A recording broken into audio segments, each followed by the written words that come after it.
நான் ஒரு கட்சியை நடத்துகிறேன், நான் வந்து இந்த அளவு வியந்து பேசுகிறேன் அப்படின்னு சொன்னால் அது கட்சியை நடத்தும் போது என்னென்ன நெருக்கடிகளை சந்திக்கிறேங்கிறது புரிஞ்சுக்கணும்.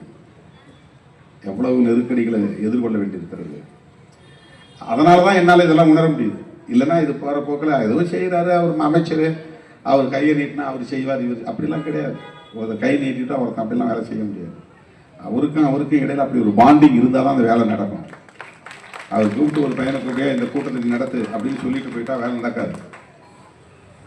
அந்த யார்கிட்ட இவர் வேலை வாங்குறாரோ அவருக்கு இவருக்கு இடையில அப்படி வந்து ஒரு அந்யோன்யமான நம்பிக்கைக்குரிய உறவு இருந்தால் மட்டும்தான் அது நிகழும்.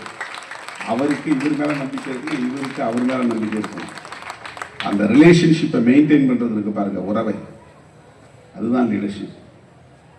அப்படியெல்லாம் இந்த கட்சியை, கழகத்தை கிட்டத்தட்ட அரை நூற்றாண்டுக்கு மேலாக உயிர்ப்போடு வைத்திருக்கிற காரணத்தினால்தான் 2026 ஆட்சியை கைப்பற்ற போகிறது.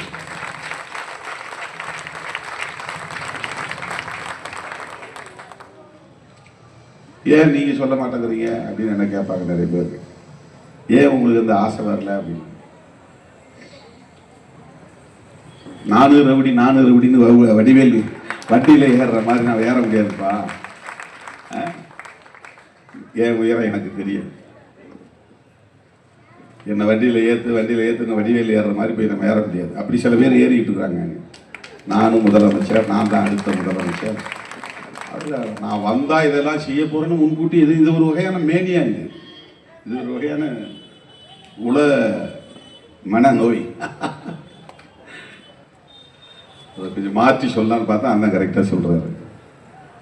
அதாவது ப்ராக்டிக்கலாக முடியாத ஒரு விஷயத்த இவங்களே முடியும்னு கற்பனை பண்ணிக்கிட்டு அதுக்கு கொள்கை அறிக்கையெல்லாம் வெளியிடுவாங்க, செயல் திட்டங்கள் எல்லாம் வெளியிடுவாங்க, பட்ஜெட்லாம் வெளியிடுவாங்க, அதை பண்ண போகிறோம் இதை பண்ண போகிறோம், அவங்களே அதில் சந்தோஷப்பட்டுவாங்க.